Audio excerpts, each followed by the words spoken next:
ہے جعفر صادق، ہے جعفر صادق، ہے جعفر صادق، ہے جعفر صادق۔ اعوذ باللہ من الشیطان اللعین الرجیم، بسم اللہ الرحمن الرحیم۔ الحمدللہ رب العالمین، والصلاة والسلام علی اشرف الانبیاء والمرسلین، رحمت للعالمین، خاتم النبیین، مولانا و مولا الثقلین، جد الحسن والحسین، ابی القاسم محمد، اللہم صلی علی محمد و آل محمد، ثم الصلاة والسلام والتحیۃ والاکرام علی اہل الذین اذهب اللہ عنہم الرجس وطہرہم تطہیرا، اللہم صلی علی محمد و آل محمد وعجل فرجہم واللعنۃ علی اعدائہم من اجمعین، اما بعد فقد قال اللہ تبارک و تعالی فی القرآن المجید والفرقان الحمید وقولہ الحق وہو اصدق القائلین۔ بسم اللہ الرحمن الرحیم، هل یستوی الذین یعلمون والذین لا یعلمون، صدق اللہ العلی العظیم۔ ناظرین کرام، خداوند عالم اپنی کتاب العریب قرآن مجید والفرقان حمید میں ارشاد فرما رہا ہے، سورہ الزمر آیت نمبر 9، کہ کیا وہ لوگ جو صاحبان علم ہیں، جانتے ہیں، معرفت یافتہ ہیں، کیا وہ برابر ہیں ان لوگوں سے کہ جو معرفت یافتہ نہیں ہیں، کہ جو علم نہیں رکھتے ہیں؟ یقیناً ناظرین کرام، قرآن مجید ایک ایسی آفاقی عالمگیر کتاب الہی ہے کہ جس کے اندر انسانی زندگی کے تمام مراحل اور پہلوؤں کو بخوبی تفصیل کے ساتھ ذکر کیا گیا ہے۔ انہی تفاصیل میں سے ایک تفصیل، یا یوں کہہ لیجئے کہ قوانین الہیہ میں سے ایک قانون اس انداز میں بیان کیا جا رہا ہے کہ حضرت انسان کو مخاطب کر کر ایک اہم چیز کی طرف متوجہ کرایا جا رہا ہے، اور وہ یہ کہ دیکھو، ہرگز کبھی بھی کسی بھی دور میں جاننے والے برابر نہیں ہو سکتے ان لوگوں سے کہ جو نہیں جانتے، اس لیے کہ جو معیار امتیاز ہے، معیار افضلیت ہے، وہ علم ہے۔ یقیناً علم کی وجہ سے ہی لوگوں کو فضیلت ملتی ہے۔ جب علم کے ذریعے سے لوگوں کو کچھ لوگوں پر فضیلت ملتی ہے تو کیا کہنا اس امام کے حوالے سے کہ جو محور علماء اور مرکز علم قرار پائے۔ یقیناً ہماری مراد اس سے ہمارے چھٹے امام اور عصمت کی کڑی کے 8ویں سرکار امام جعفر صادق علیہ السلام مراد ہیں، اور یقیناً یہ مجلس بذریعہ ویڈیو سوشل میڈیا کے ذریعے سے پلیٹ فارم مدرسہ زہرا اکیڈمی سلام اللہ علیہ کے ذریعے سے آپ مومنین تک بیان کیا جا رہا ہے۔ ناظرین کرام، ہمارا موضوع سیرت امام جعفر صادق علیہ السلام بیان کرنا مقصود ہے۔ امام جعفر صادق علیہ السلام کی ولادت بسعادت مدینہ منورہ میں سن 83 ہجری کو ہوئی۔ آپ کی شہادت سن 148 ہجری 15 شوال کو ہوئی۔ یہاں پر ہم اپنے سننے والے محترم ناظرین کرام کی خدمت میں ایک اہم بات پیش کریں، وہ یہ کہ آپ کی ولادت 17 ربیع اول کو مدینہ منورہ میں ہوئی، اور یہ 17 ربیع اول وہی اہم مبارک دن ہے کہ جس دن میں رحمت للعالمین خاتم النبیین سرور کائنات یعنی حضرت محمد مصطفیٰ صلی اللہ علیہ وآلہ وسلم کی ولادت ہوئی۔ یعنی ہم اس طرح سے بھی اس بات کو بیان کر سکتے ہیں کہ سرور کائنات کی ذات مبارک وہ ہے کہ جو مبلغ اسلام ہے، اور امام علیہ السلام کی ذات وہ ہے کہ جو محافظ اسلام ہے۔ اس کے بعد اگر ہم آپ کے والد بزرگوار کے حوالے سے لب کشائی کریں تو آپ کے والد بزرگوار کا نام امام محمد باقر علیہ السلام اور آپ کی والدہ ماجدہ جناب ام فروہ بنت قاسم بنت محمد ابی بکر علیہ السلام ہے۔ آپ کی والدہ ماجدہ کے حوالے سے اگر ہم لب کشائی کریں تو ہمیں سیرت کی کتابوں میں تاریخ کے دامن میں چھٹے امام جعفر صادق علیہ السلام کے زبانی آپ کی والدہ کے حوالے سے یوں ملتا ہے کہ آپ فرماتے ہیں کہ آپ کی والدہ گرامی یعنی جناب ام فروہ سلام اللہ علیہ ان ہستیوں میں سے ایک تھیں کہ جن سے خدا راضی تھا۔ آپ پاک دامنہ اور بہت ہی با کمال با فضیلت ہستیوں میں سے ایک تھی۔ اگر آپ کی ولادت کے حوالے سے مزید ہم لب کشائی کریں تو ہمیں ملتا ہے کہ آپ کی جب ولادت ہوئی تو آپ اس وقت مختون شدہ تھے۔ یہ ائمہ علیہم السلام کی فضیلتوں میں سے یا خصوصیتوں میں سے ایک فضیلت اور خصوصیت ہوا کرتی ہے کہ جب بھی ائمہ علیہم السلام کی ولادت ہوتی ہے تو وہ مختون شدہ ہوتے ہیں اور ہر قسم کے رجس اور نجاست ظاہری اور معنوی سے پاک ہوا کرتے ہیں۔ تو اسی طرح سے جب چھٹے امام جعفر صادق علیہ السلام کی ولادت ہوئی تو آپ مختون شدہ تھے، اور نہ صرف مختون شدہ تھے بلکہ آپ کی والدہ ماجدہ روایت کرتی ہیں کہ جب آپ کی ولادت ہوئی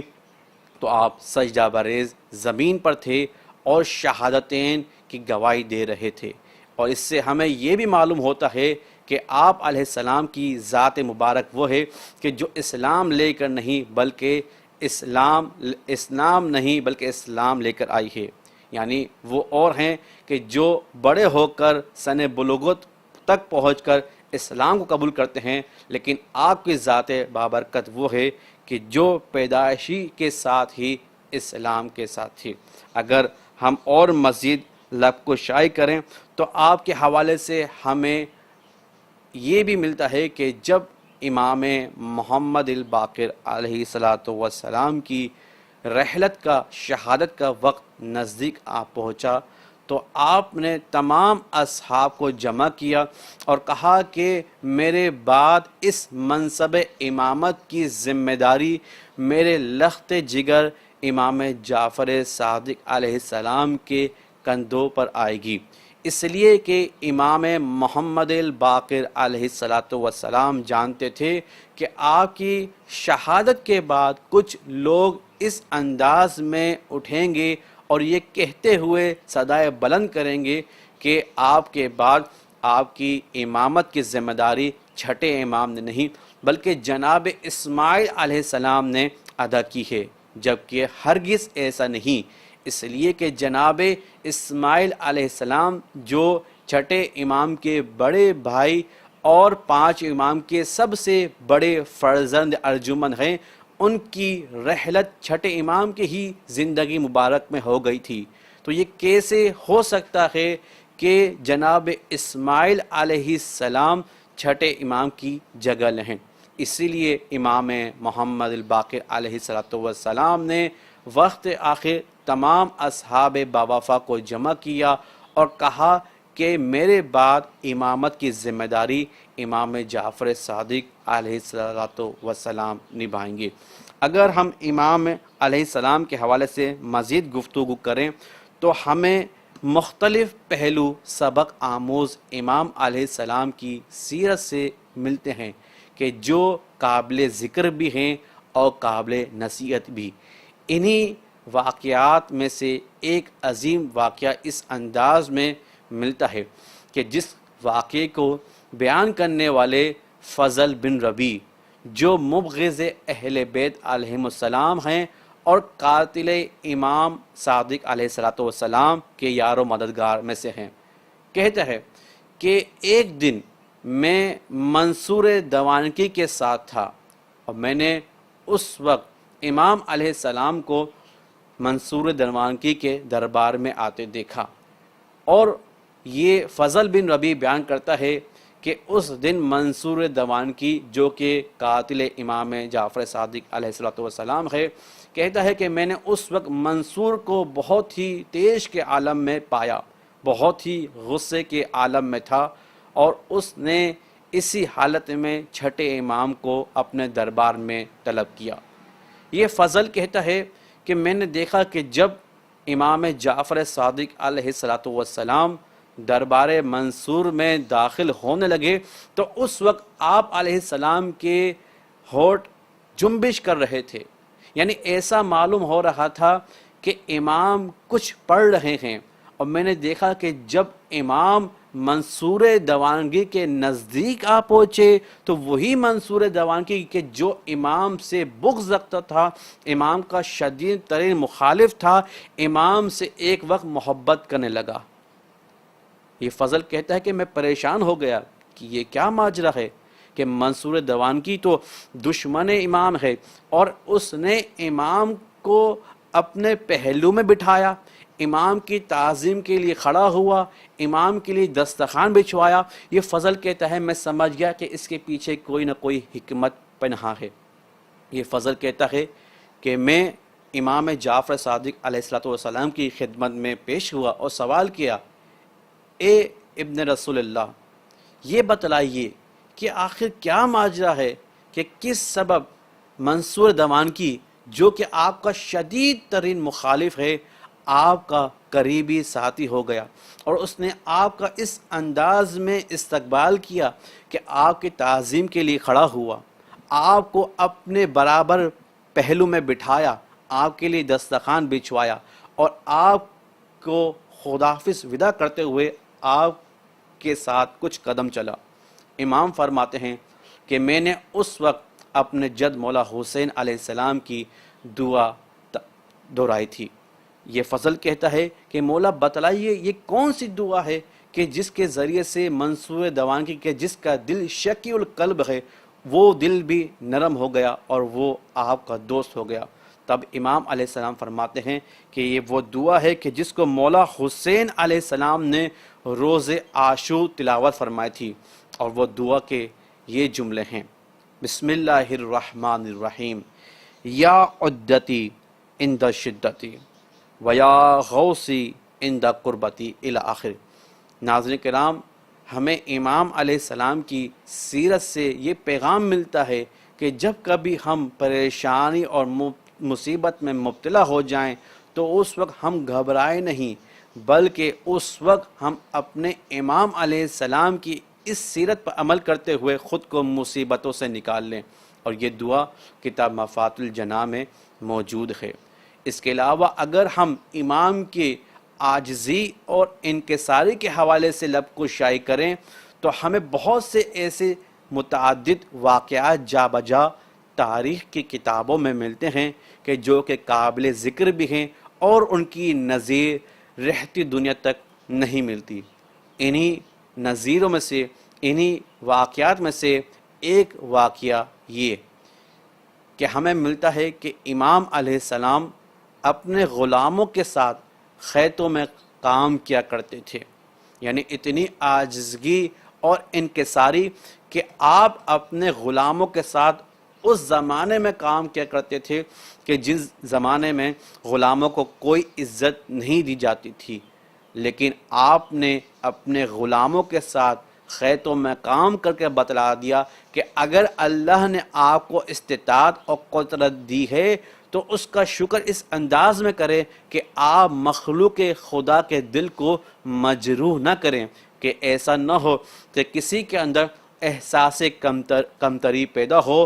اور وہ نا امید اور مایوس ہو جائے۔ لہٰذا امام علیہ السلام کی سیرت سے ہمیں یہ درس ملتا ہے کہ اگر ہمارے ماتحت کچھ افراد ہیں تو ہمیں چاہیے کہ ہم ان کے عزت نفس کا خیال کریں، ایسا نہ ہو کہ ہمارے کسی بھی فعل سے ان کا عزت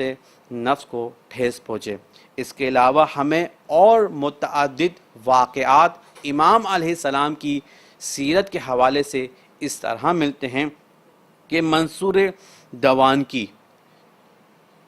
نے ایک دفعہ آپ علیہ السلام کے گھر کو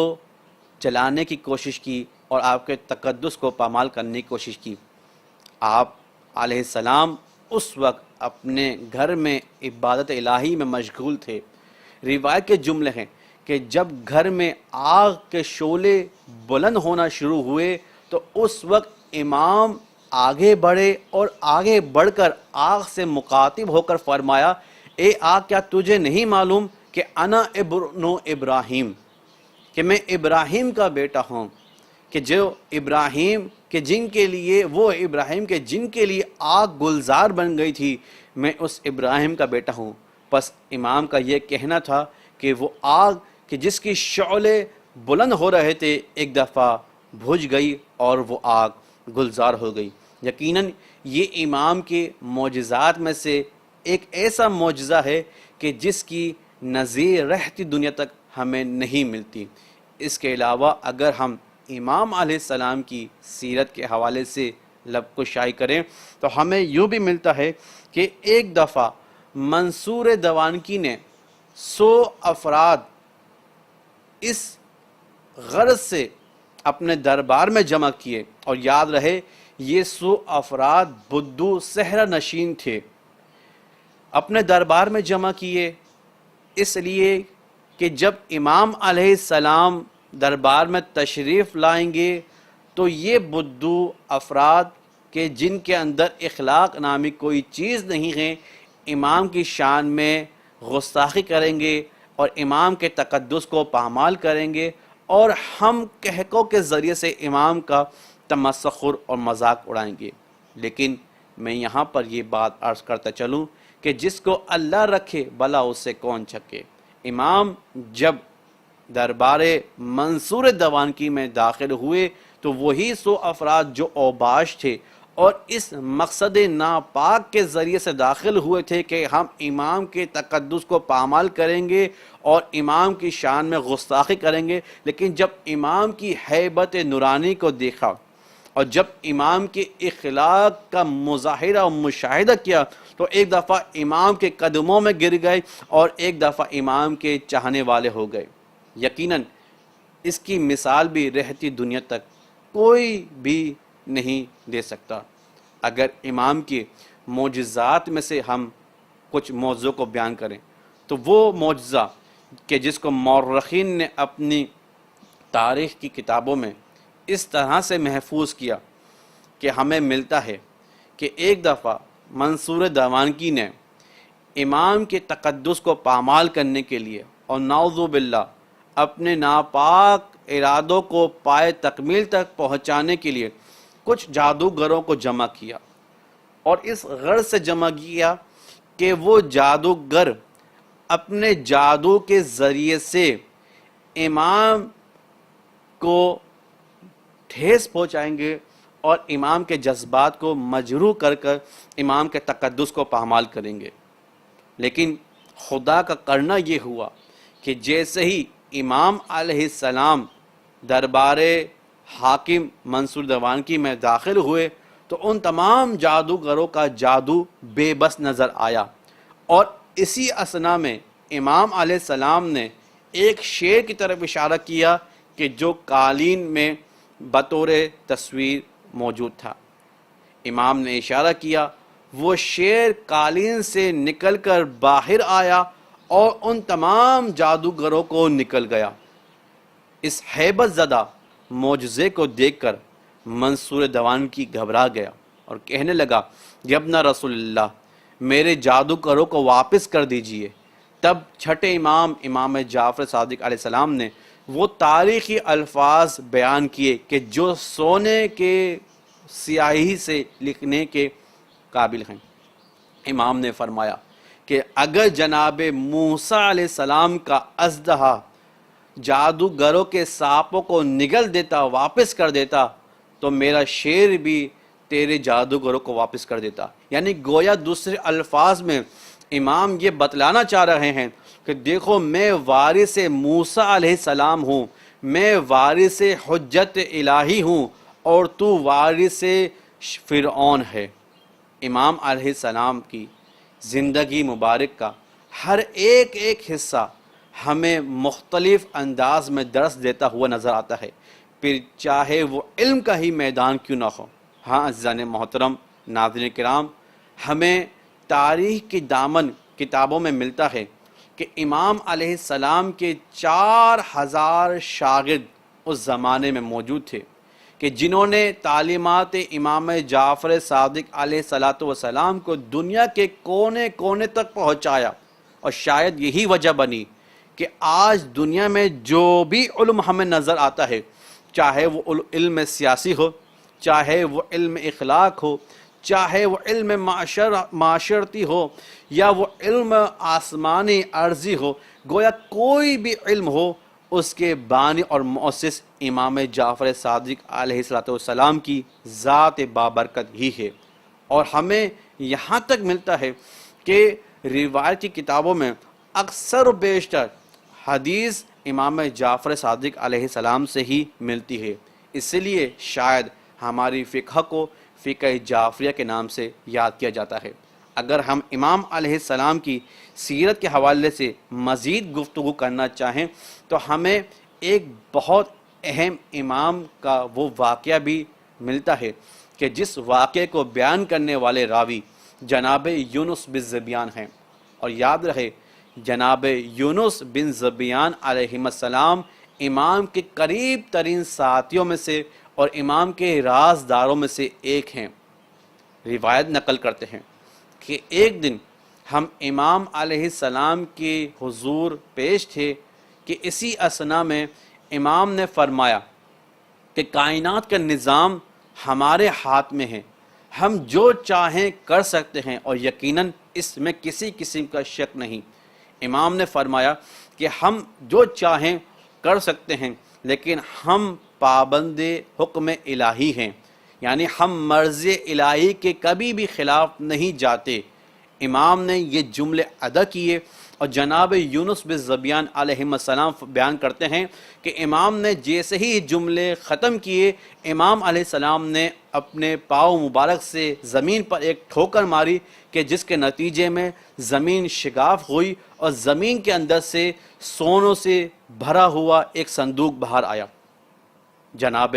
یونس بن ذبیان علیہ السلام نقل کرتے ہیں کہ میں نے امام سے سوال کیا، مولا اگر آپ کے پاس اتنی طاقت ہے، اگر آپ کے پاس اتنا مال و متاع ہے، تو پھر آپ کے چاہنے والے کیوں کر غریب نظر آتے ہیں؟ تب امام نے ہمارے لیے بہت ہی اہم بات بیان فرمائی۔ امام فرماتے ہیں اس لیے کہ یہ مال و متاع دنیا کا ان لوگوں کے لیے ہے کہ جو دنیا دار ہیں، اور میرے چاہنے والے جو بھی جعفری ہیں، جو امام جعفر صادق علیہ السلام کے ماننے والے ہیں، ان کے لیے جنت کا مال ہے، اس لیے کہ وہ جنتی ہیں۔ یہیں سے ہمیں ایک اہم پیغام امام کے اس فرمان سے نظر آتا ہے، ملتا ہے کہ دیکھیے اگر کسی کے پاس مال دنیا میں سے کچھ نہیں ہے، یا اگر ہے تو بہت کم ہے، تو وہ گھبرائے نہیں، اس لیے کہ امام علیہ السلام نے وعدہ کیا ہے کہ ہمارے چاہنے والے، ہمارے ماننے والے جنتی ہیں، اور ان کے لیے جنت کا مال و متاع خدا نے تیار کیا ہوا ہے۔ اور آخر میں ہم اس روایت کو بھی نقل کرنا چاہیں گے کہ جو چھٹے امام نے وقت آخر شہادت سے کچھ دیر قبل بیان کی۔ امام نے اپنے تمام گھر والوں کو جمع کیا، بیان کیا کہ میرے تمام اقربا، میرے تمام گھر والے، میرے بیٹے بیٹیاں سب میرے پاس آ جائیں۔ جب تمام افراد امام کی خدمت میں آ گئے، خود امام بیان کرتے ہیں کہ ہرگز وہ ہماری شفاعت نہیں پائے گا کہ جو نماز کو خفیف جانتا ہو۔ لا ینال شفاعتی من استخفف صلاۃ، کہ ہرگز جو نماز کو ہلکا لے، جو نماز کو خفیف جانے، وہ کبھی بھی ہماری شفاعت نہیں پا سکتا۔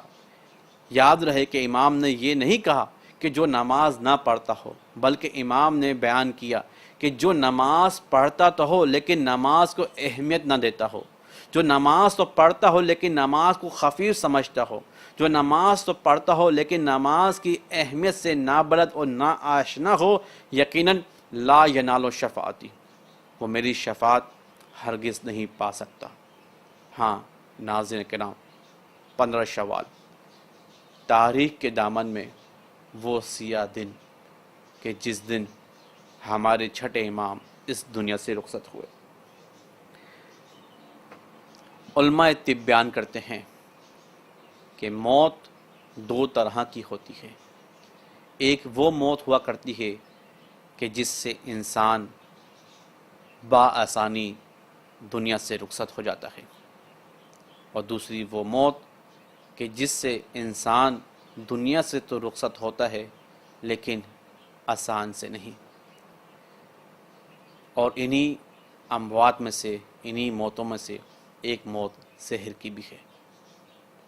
علماء طب بیان کرتے ہیں کہ جب کسی کو زہر دیا جاتا ہے تو اس کی موت آسانی سے واقع نہیں ہوتی، بلکہ وہ تڑپ تڑپ کر اس دنیا سے رخصت ہوتا ہے۔ اس لیے کہ جب بھی کسی کو زہر دیا جاتا ہے تو اس زہر کی وجہ سے اس کے کلیجے کے ٹکڑے ہونا شروع ہوتے ہیں۔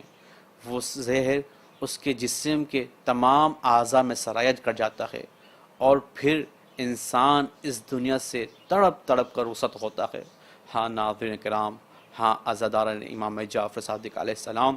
آج کی شب ہمارے امام ہم سے رخصت ہوئے ہیں۔ یہی وہ شب ہے کہ جب 7ویں امام موسیٰ کاظم علیہ السلام یتیم ہوئے ہیں۔ ہاں عزیزان محترم، ہاں عزاداران امام جعفر صادق علیہ السلام کہ تاریخ کے دامن میں ہمیں یہ واقعہ بھی ملتا ہے کہ جب ملعون منصور دوانکی نے امام کو دربار میں طلب کیا، امام دربار میں آئے ہیں اس انداز میں کہ امام کے دائیں بائیں امام کے ساتھی موجود ہیں، امام کے حواری موجود ہیں۔ میں ہاتھوں کو جوڑ کے عرض کروں گا، مولا آپ واقعی مظلوم ہیں، آپ کو زہر دغا سے شہید کیا، لیکن جب آپ اپنی مقتل کی جانب بڑھ رہے تھے آپ تنہا نہیں تھے، آپ بھوکے اور پیاسے نہیں تھے، آپ کے ساتھی مددگار آپ کے ساتھ موجود تھے، آپ پردیس میں نہیں تھے، لیکن سلام ہو آپ کے مظلوم جد مولا حسین پر۔ ارے جب وہ اپنی مقتل گاہ کی جانب بڑھ رہے تھے، ارے 3 دن کے بھوکے پیاسے، ارے دیار غریر میں، ارے بے بسی کے عالم میں تنہا آگے بڑھتے تھے۔ ہاں رونے والوں، روایت کے جملے ہیں کہ جب منصور دوانکی نے امام کو زہر دیا، امام کے جسم میں جب زہر داخل ہوا نا، ایک دفعہ زہر کی وجہ سے امام کے چہرے کا رنگ تبدیل ہونا شروع ہوا، ارے منہ سے خون کا نکلنا تھا کہ امام کے چاہنے والوں نے منہ کو پیٹ کر کہا، واہ مصیبتا، واہ غربتا، ہائے ہمارے امام ہم سے رخصت ہونے لگے ہیں۔ ہاں پھر وہ وقت بھی آیا کہ جب امام کی روح اس دنیا سے پرواز کر گئی، مدینے میں کوہرام بپا ہو گیا، ہر کوئی منہ کو پیٹتا ہوا، ہر کوئی یہ کہتا تھا، واہ یتیما، واہ مصیبتا، واہ غربتا۔ لیکن میں ہاتھوں کو جوڑ کے عرض کروں گا، مولا آپ مظلوم ہیں، واقعاً مظلوم ہیں۔ ارے آپ کو زہر دغا سے شہید کیا، لیکن جب آپ شہید ہوئے نا تو آپ کا تاریخی نماز جنازہ ادا کیا گیا. ارے آپ کے بچے آپ کے ساتھ موجود تھے. ارے آپ کی نماز جنازہ امام موسیٰ کاظم نے ادا کی. آپ کو باعزت تدفین، آپ کو باعزت دفن کیا گیا. آپ کی لحد بنائی گئی. لوگ آتے تھے، آپ کی قبر کی زیارت بھی کرتے تھے. لیکن سلام ہو میرا مظلوم حسین پر کہ جس کو نہ غسل ملا نہ کفن بنا. ارے خاک کربلا جس کا کفن بنا. لعنت اللہ علی قوم الظالمین وسيعلم الذین ظلموا أي منقلب ينقلبون. انا للہ و انا الیہ الراجعون. رضن بقضاء تسلیما لامرہ. پالنے والے تجھے واسطہ چاہدہ معصومین کا، پالنے والے تجھے واسطہ پنجتن پاک کا، تجھے واسطہ بالخصوص امام جعفر صادق علیہ السلام کا. ہمارے اس قلیل سے پرسے کو اپنے بارگاہ عالیہ میں قبول اور مقبول فرما. پالنے والے زہرا اکیڈمی سلام اللہ علیہ کہ جس کے ذریعے سے یہ مجلس آپ مومنین تک پہنچائی جا رہی ہے، پالنے والے اس کاوش کو اپنی بارگاہ میں قبول فرما. زہرا اکیڈمی کو دن دگنی اور رات چگنی ترقی عطا فرما. حاسدین کی بری نظروں سے محفوظ فرما. زہرا اکیڈمی کے جتنے بھی خادمین ہیں، مسئولین ہیں، اساتذہ کرام ہیں، پالنے والے ان کی توفیقات خیر میں اضافہ فرما. ان کی تمام دعائیں شریعہ کو جلد از جلد پورا فرما. پالنے والے کرونا وبا عام سے ہم سب کو محفوظ فرما. پالنے والے جہاں کہیں بھی مولا کے چاہنے والے ماننے والے آباد ہیں، ان کی جان مال عزت آبرو کی حفاظت فرما. ہمارے مرحومین کے درجات کو بلند فرما. دشمن عزاداریوں کو نیست و نابود فرما. امام زمانہ کے ظہور میں تعجیل فرما. ان کے امان و انصار میں شمار فرما. ربنا تقبل منا انک انت السمیع العلیم بجائے محمد وعلیہ الطاہرین. ہے جعفر صادق، ہے جعفر صادق، ہے جعفر صادق، ہے جعفر صادق.